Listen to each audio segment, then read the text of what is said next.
Okay. Let's unpack this. We've got a really compelling stack of sources here, pulling us into this world that feels, well, both vividly real and kind of subtly fantastical. Hmm. Today, we're doing a deep dive into these excerpts from The Shifter by Janice Hardy.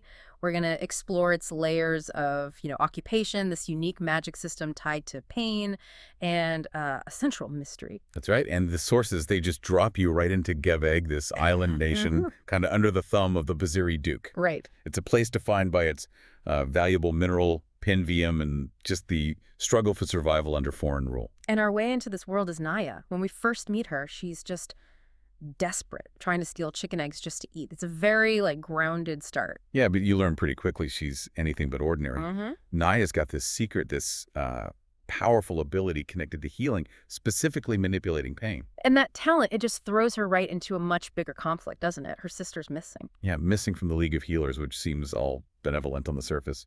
But the sources hint it's involved in something, well, something much darker. Exactly. So our mission for this deep dive, it's more than just plot, right? We want to really understand the mechanics of this world, Neeza's extraordinary ability, and crucially pull out the core insights, the surprising stuff hidden in these pages. Yeah, like what does this world tell us about power and desperation and the cost of just surviving? Let's dive in. Okay, So first thing, the setting.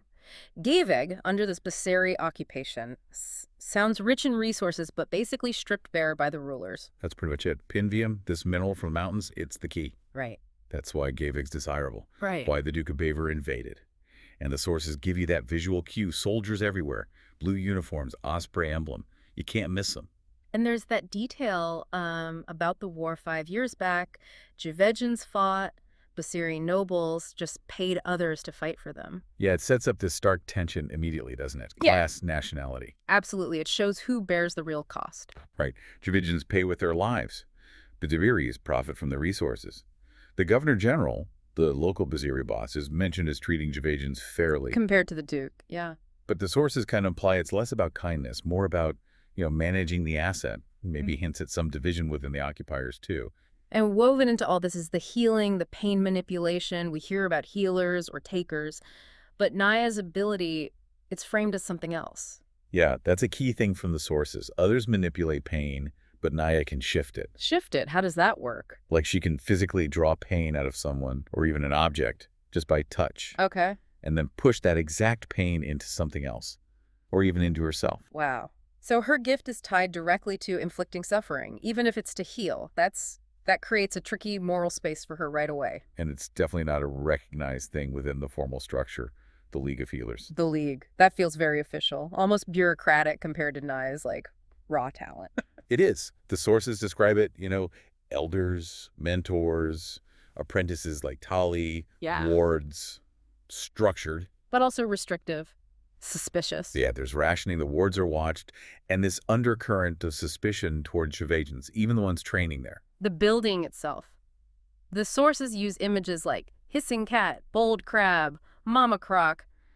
Not exactly welcoming vibes. No, it paints it as defensive, maybe even to predatory. And this all circles back to the pinvium, doesn't it? It's not just valuable, it's key to the magic. Exactly. It's used to make enchanted stuff, security rods, wind chimes. Trinkets. Right, trinkets that can actually store pain. Store it, and then what? And later, they can flash that pain out. So pain can be contained, weaponized. Yeah. And crucially, the sources stress you need empty pinvium to absorb pain. It's not infinite. Capacity matters. Okay, but the League isn't the only game in town for pain stuff. There are pain merchants, too. Mm-hmm. Positioned as more informal, definitely more dangerous. Hassa. Well, there's that story about Aylin's mother. Pain taken by a merchant, but the injury itself wasn't treated. She died. Oof. Shows how risky this power is if it's not handled right. Absolutely. Lethal consequences. And this is all happening just 5 years after the Healing Wars. That history hangs heavy. Provides the trauma, the context. Yeah. Healers kidnapped, the Duke invading specifically for Pinvium when takers hid, trackers operating, whispered about, spirits. Right. And places mentioned, like Ferlata under siege, Cyril burned, grim reminders of what happens if you resist or become a target. So Naya's story kicks off not with some grand prophecy, but just trying to survive. Stealing eggs. Exactly. At Rancher Heckler's place, the sources give you the details. Waist-high coops, chicken crap. Very unglamorous start to a Big journey. And she gets caught by Danilo, the night guard. 16. Handsome. Sand pale hair, yeah. There's this brief, like, normal moment between them before Heckler shows up. Then the chase, the panic. Yep. She bolts, trips, he crashes over crates, gets injured, shin, ankle. Could be broken. And that's the trigger. She has to use her ability. Despite everything, yeah, she makes that choice. Helps him, shifts his pain. What's that like for her? The sources really describe it. Pain running down her arm, searing her leg, stomach rolling. It hits her. Right. She even shifts some from Heckler, but carefully, avoiding the knuckle burn that could trigger his Pinvium club.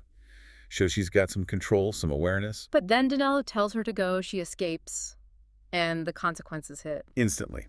Worries about Daniela's job, knows Heckler saw her, faces prison in Dorsta. Her crisis just exploded. Nowhere safe to go. So she heads for her sister, Tali. At the League, yeah. Tali is an apprentice green vest, white underdress, smells like lake violets.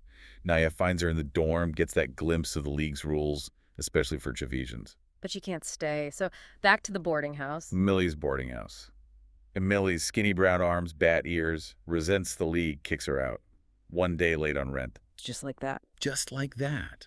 Yaz left with nothing, Yeah. sleeping under a bush, terrified of soldiers in blue uniforms, just absolute vulnerability. And it's Tali, unknowingly, who gives her the first clue something's really wrong at the League. Yeah, she tells Naya apprentices are disappearing. Yeah. Veda's gone, others too. What's the official story? Training was too hard, they left. Mhm. But Tali, others, they're suspicious. Especially after hearing the luminary complaining. And Naya immediately thinks, wartime trackers. History repeating. Chilling connection, yeah. Yeah. And her fear gets real when she goes near the League again and gets spotted by wards who saw her at Heckler's. An elder confronts her. Husky guy, beaded black hair, 8 braids. Confronts her. What does Neil do? Instinct. Kicks him and runs. Huh. Okay. But then, the weird part. The guards don't chase her? Really? Yeah. She wonders, did the elder let her go? It's one of those first little hints. Yeah. Maybe something else is going on, or he has his own reasons. So desperate, she talks to Aylin at the show house. Right. Ayla knows gossip from rich clients, Eh. but she confirms. No work. Made worse by refugees pouring in from Verlada. And that desperation pushes Naya towards considering the pain merchants. Selling small bits of pain shifted from refugees. It echoes Aylin's mother's fate. Shows how bad things are for Nye. And while all this is happening, she's being followed. Yeah, this guy, fancy clothes, yellow and green silk, keeps showing up near where she's been, Danello's place, Aylin's corner, the boarding house. She thinks he's a tracker. Suspects it. Looking for healers, maybe because of her link to Tali.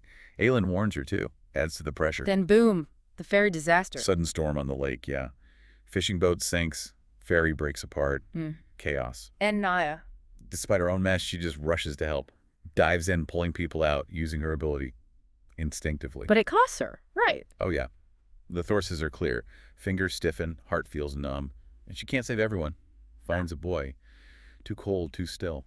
It's not heroic in a clean way. It shows the limits, the emotional toll. Overwhelmed, exposed, needs shelter. But the League's too risky now. So her plan shifts again. Pain merchants tomorrow. Seems like her only option. But before she gets there, someone grabs her in the dark. And it's Danilo. Wow, full circle from the beginning. He actually apologizes for catching her before. Really? But he needs her help. Badly. His father's severely injured. Broken arm, gouged thigh. Oh, man. Yeah. And Naya's already packed with pain from the ferry disaster. Yeah, she has, like, no room left. Yeah. But she feels she has to help him. So she goes to his home, meets the family. Yep. Jovan, Bahari, Halima. She heals the broken arm and just collapses from taking in that much pain. It's that intense. Absolutely. She transfers half to Danilo, takes another rib injury from the father onto herself, thinking she can give it to Tali later. It's this moment of, like, shared burden. Jovan offers to take pain. Halima's too young. Danilo insists they take all the pain from Naya, thinking she can't heal herself otherwise. And in that moment, she opens up about her past. Reveals she used to be an aristocrat, family ruined by the Duke arresting her grandma. Tells them about healing Tali when they were kids, accidentally putting pain back in. Oh, wow. And her mama's warnings. Never do it again, don't touch elders, stay away from trackers. Explains so much about her fear and secrecy. So she helps them, shares this history, then heads back towards the League. Maybe after resting, maybe after offloading some pain to Tali. Sources aren't explicit there, but she gets devastating news from Enzi, a ward. What is it? Tali is missing. Gone. Just like the others. 5 apprentices vanish now. Mentor are clearly nervous. He has just shocked the League's security could fail like that. Fear for Tali takes over. Completely. She decides she has to confront that fancy man, Jatar. Finds him at the Sanctuary of the Saints. And he knows her. Calls her Merlena, the fake name she gave the Elder. Confirms he's a tracker, under orders to bring her in. She tries to fight, but he and other guards capture her. Morel's mentioned. Where do they take her? To Zertanic, an enchanter and pain merchant. Okay, this can't be good. No. The scene Zertanic sets up is grim. A dying girl, her desperate parents, and the fisherman Yaya saw at the ferry disaster. The fisherman, why is he there? His boat's gone, wife's pregnant, needs rent money. The girl's parents offered him a year's rent if he takes their daughter's pain, knowing it could kill him. Oh my god. Horrifying. And Zertanic twists the knife for Naya. He says he has contacts, he can find Tali if Naya heals the girl. By taking her pain, Jitar confirms it. They're using Tali against her. But Naya can't take more pain, right? She's full from the ferry, from Danella's dad. Exactly. She's trapped. Can't take the girl's pain herself. The only way to save Tali, which is her absolute priority, is to shift the girl's immense, probably fatal pain to the fisherman. Does she? Does she do it? She agrees. Makes a shift. Yeah. And is just consumed by guilt. Jitar tries to smooth it over, says Pinvium shipments are coming to empty the pain, but Naya knows better. With Verlada under siege, it feels like a lie. Then Jitar tries to recruit her. Long term. Work for Zertanic, promises wealth, her own room. She refuses. Yeah. Saving Tali is all that matters. She leaves. Zertanic's just broken. Overwhelmed by the pain she's carrying, the guilt, she collapses. And Aelin finds her. It leaves you hanging with that awful question the sources raise. Is having no choice the same as choosing? Her actions, even to save Tali, have these immediate terrible costs. That question just hangs there, doesn't it? The brutality of her options. So, back with Aelin at the coffee house, more pieces start clicking into place. Yeah, Aelin's got intel from her guard friend, Keone, inside the League. What's Keone seen? People, likely apprentices in green, being carried upstairs, and the Luminaire's official story. They're just resting after healing people from the ferry disaster. Sounds suspicious immediately. Total. And then Aelin shares her own tragic story about her mother dying after a pain merchant took the pain but left the injury. Adds another layer of, warning about this whole pain economy. And this is where Naya puts it all together. The disappearances, the people upstairs. She connects the dots. It's chilling. The Luminary isn't helping the apprentices. He's using them. Using them out. As living Pinvium. What? Like human batteries for pain. Exactly. Forcing them to absorb massive amounts of pain, like from the ferry disaster. And when they hit their limit, they're moved upstairs.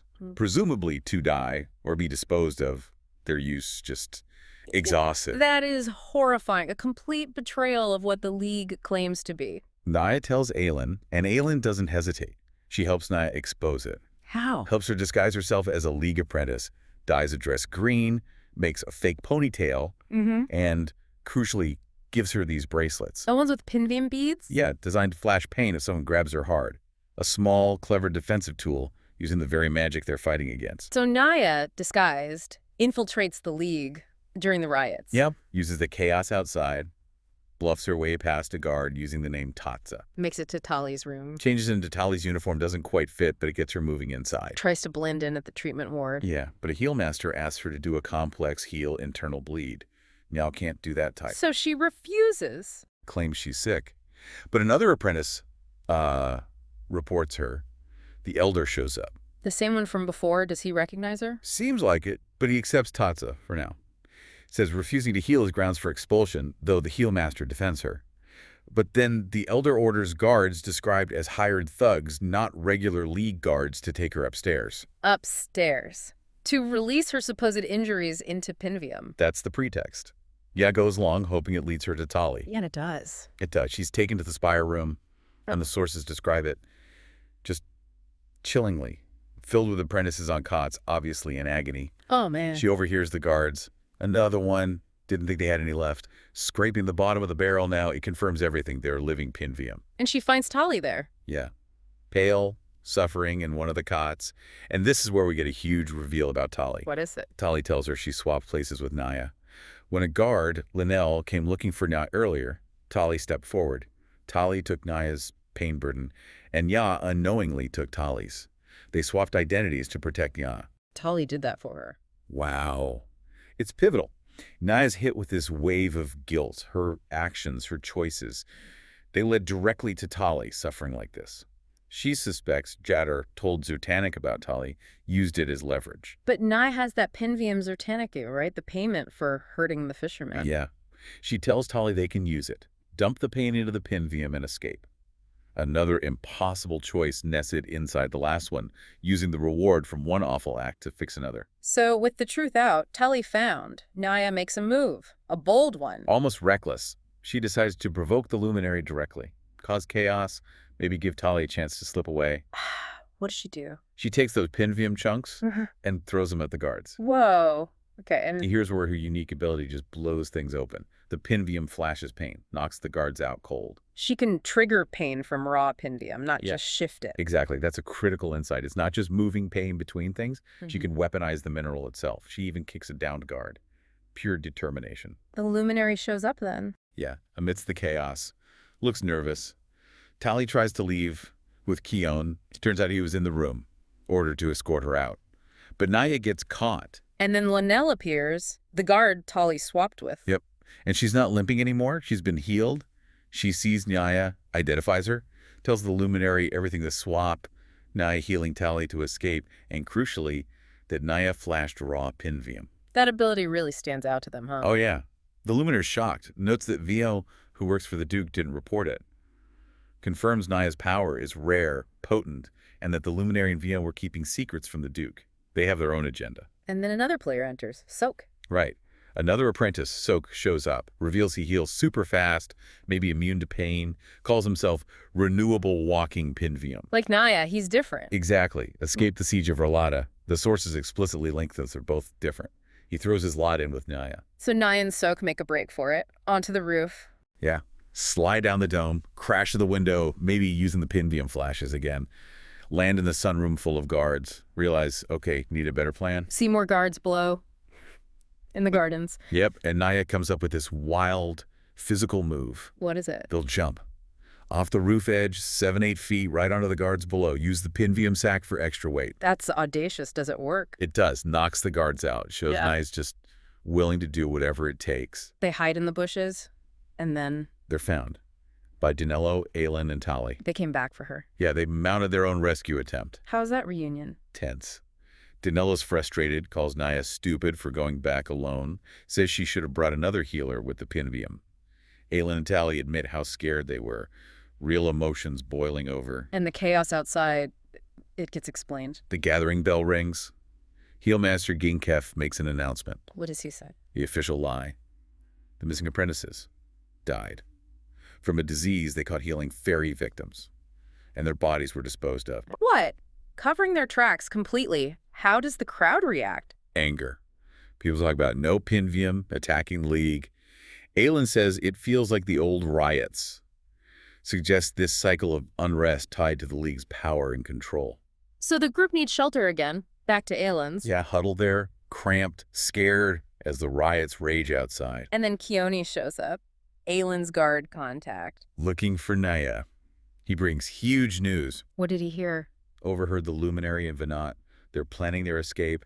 They know the Duke's going to find out the apprentices aren't really dead. Ah, okay. So Naya puts it together. That's the key insight. The riots, the announcement about the dead apprentices, it's all a grand distraction. Engineered by the Luminary and Manat. Exactly. So they can slip away with stolen goods, maybe people, bypass checkpoints in the chaos without anyone noticing their trail. So they have to go back again. Aelin argues they must.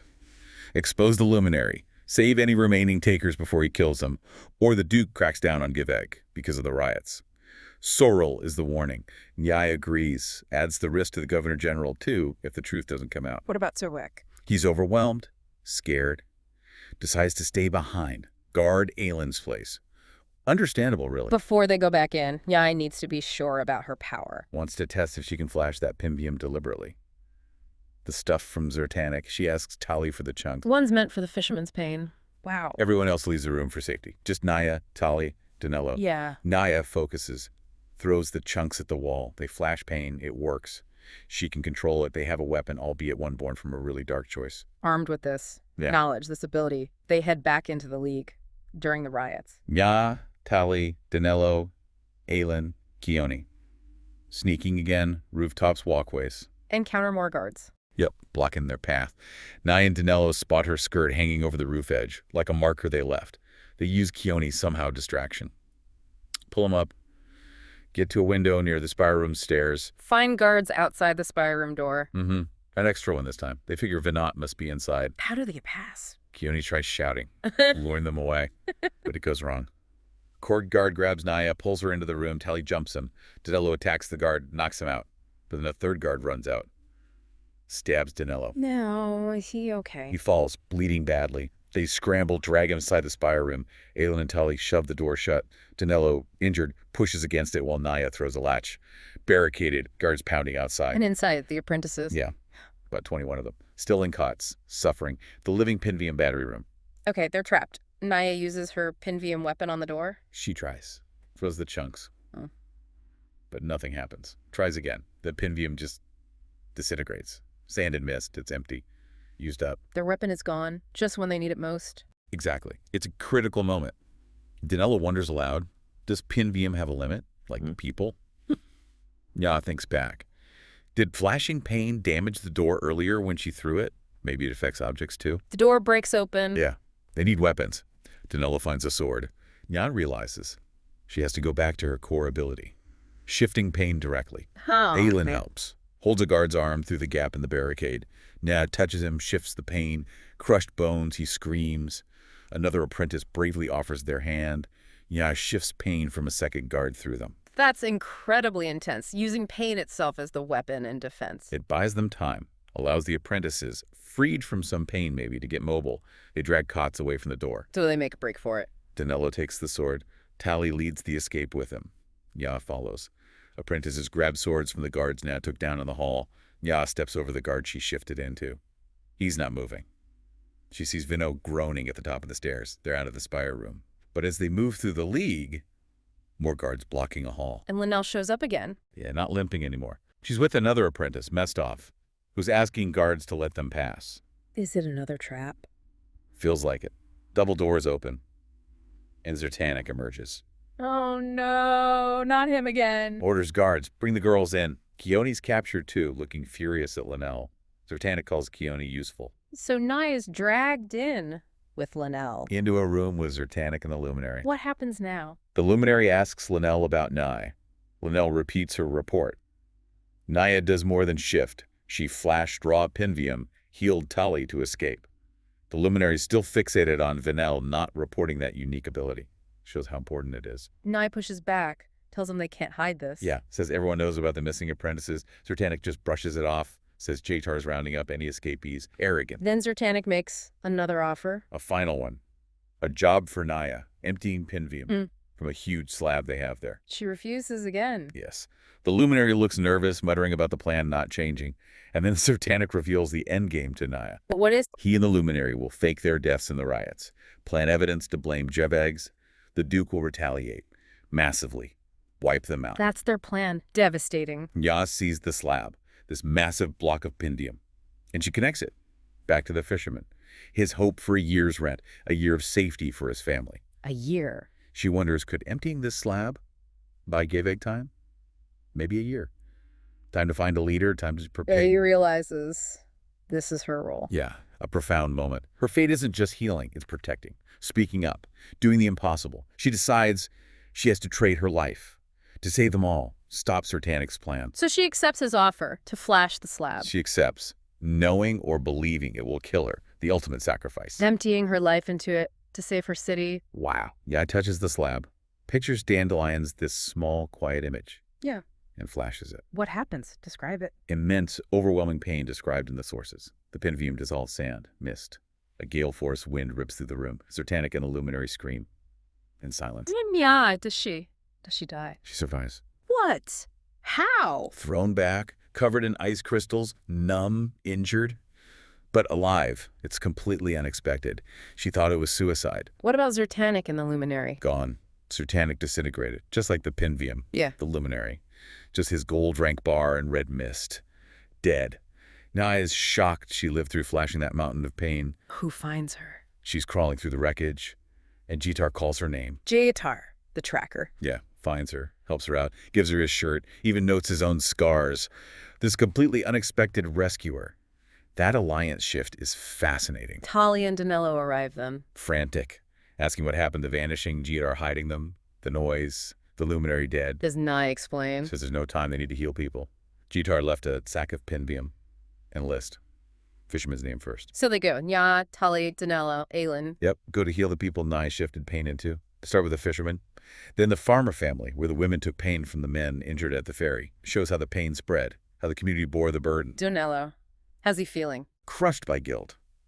Thinks he started all this by asking her to heal his father. But Naya reassures him. Tells him it wasn't his fault. Her actions, born from that necessity, ended up saving everyone his family, Tali, the apprentices. And stopped Sertanic and the Luminaries' catastrophic plan, stopped the Duke's immediate retaliation.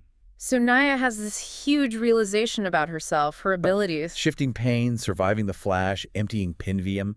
Her survival means something. Her fate isn't just healing in the traditional sense. It's bigger.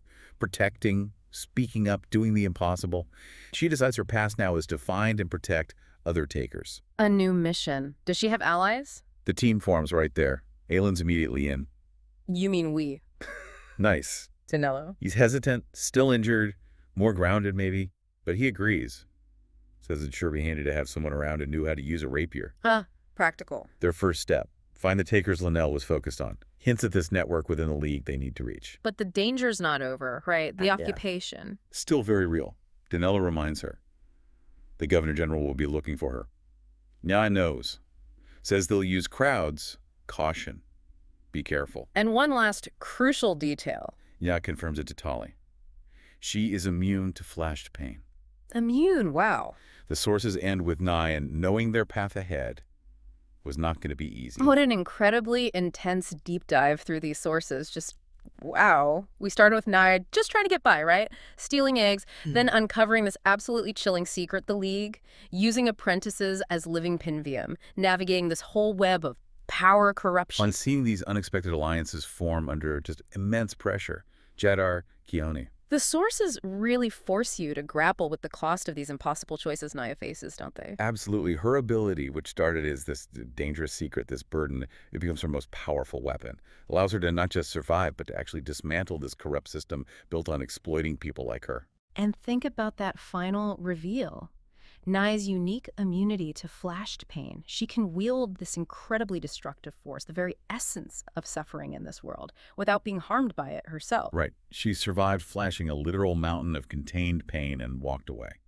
What does that ability, that immunity mean for her role now? For Giveg's future? Oh, exactly. She went from someone hiding her talent to someone who can weaponize the core element of this world, pain and Pinvium, with seemingly no personal cost from the backlash. What kind of protector does that make her? Or, does having that kind of power, that immunity, raise even more complex questions about where her path leads? That's a powerful thought to sit with after exploring these sources. What does that immunity truly signify?